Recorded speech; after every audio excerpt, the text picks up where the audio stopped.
تبارك الذي نزل الفرقان على عبده ليكون للعالمين نذيرا.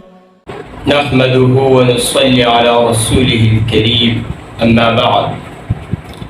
محترم مسلمانانو، نن زمونږ د ستاسو بلکې د ټول قوم بلکې د ټول پاکستاني قوم دپاره یو عظیمه د خوشحالۍ ورځ ده چې 14 اګست ورته ویل کېږي. دا هغه عظیمه ورځ ده چې په دې ورځ الله رب العزت موږ او تاسو ته یو عظیم نعمت چې ازادي ورته ویل کېږي هغه راکړې. محترمو، ازادي یو ډېر لوی نعمت دی. غلامي چې ده کنه، غلامي یو ډېر لوی عذاب دی. الله رب العزت موږ او تاسو ته یو نجات راکړی دی، یو اسلامي ملک راکړی دی چې په دې خوشحاله شو. محترمو، زموږ د طرفه ټولو ملګرو ته دا خوشحالي مبارک شه. الله رب العزت دې زموږ د ملک ملګری مددګار شي. محترمو، یو څو مختصر خبرې عرض کوو ستاسو خدمت کې. دا ازادي یو ډېر لوی نعمت دی د الله رب العزت. دا وایي الله رب العزت هر چاته نه ورکوي، دا ازادي نه ده، دا هم یو لوی نعمت دی. دا الله رب العزت په موږ او تاسو یو ډېر لوی انعام کړی دی، احسان کړی دی. اوس د دې احسان څه شکریه ادا کول پکار دي، او هغه شکریه دا ده محترمو چې ټول مؤمنان مسلمانان ټول پاکستاني قوم د دې لوی نعمت د دې لوی احسان د الله 2 رکعات نفل د شکراني وکړو، او د دې قوم د ملت لپاره خصوصي دعاګانې وغواړو د الله شکریه ده.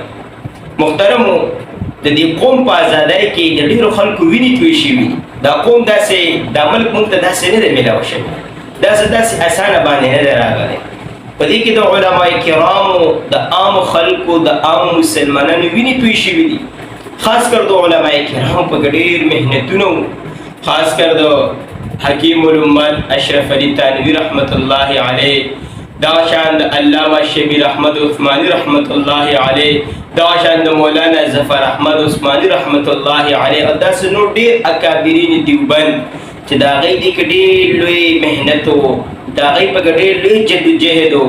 قاضي اعظم به وایي فرمایل که چېرې ما سره د علماو ملګرتیا نه وه او د علماو دا خلک موږ سره نو متفق کړي، ولې هغه ټیم دیني چرچه وه، خلکو سره د دین عظمت و. اوس هم الحمدلله خلک د دین قدر کوي، عزت کوي، احترام.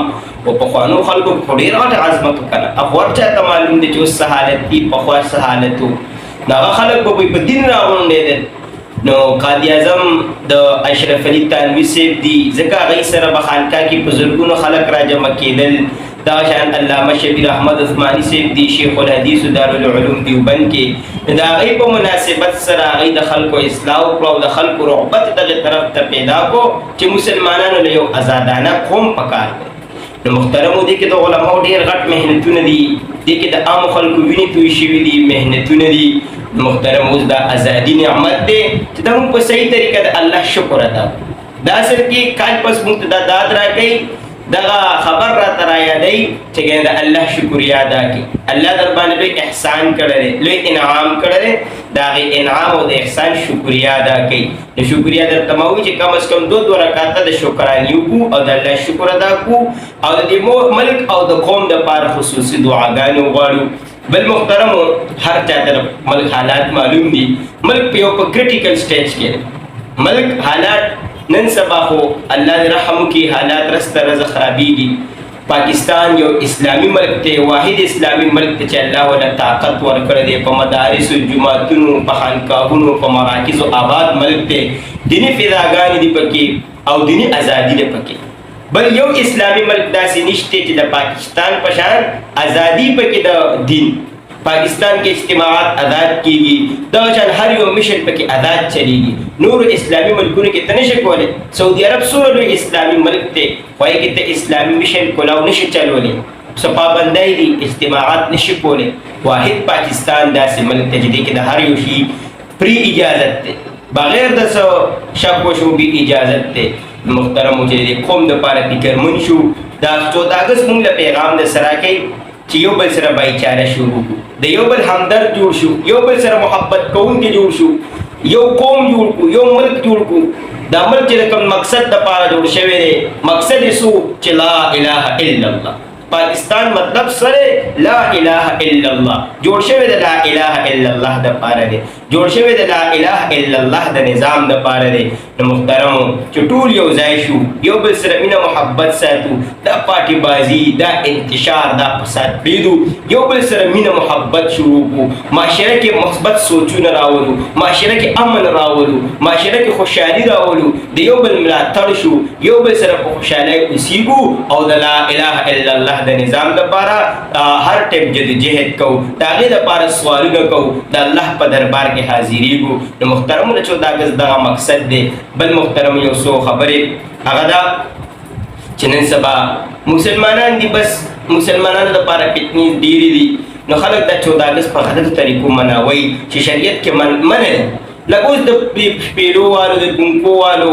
یا دغه شان د ډانسونو کولو دا د الله د هغې انعام او د احسان شکریا ده خو دا بېقدري ده محترمو د بېقدرۍ نه ځان بچ کړو د خپلو ماشومانو د خپلو بچو د هغې خیال وساتو د دغې حرکاتو نه محفوظ کړو او ټول الله ته رانږدې شو الله نه معافي وغواړو د دې احسان او د انعام شکریا ادا کړو د دې ملک د قوم دپاره د خیرخواهۍ او د امن او د بایچارې دعاګانې وغواړو الله رب العزت زموږ د ښکلی ملک په دین سره آباد او روښانه کړي الله رب العزت پکې د لا اله الا الله نظام نافذ کړي الله رب العزت موږ ټول د دین په لار روان کړي الله رب العزت زموږ ملک تل آباد او خوشحاله ساتي السلام علیکم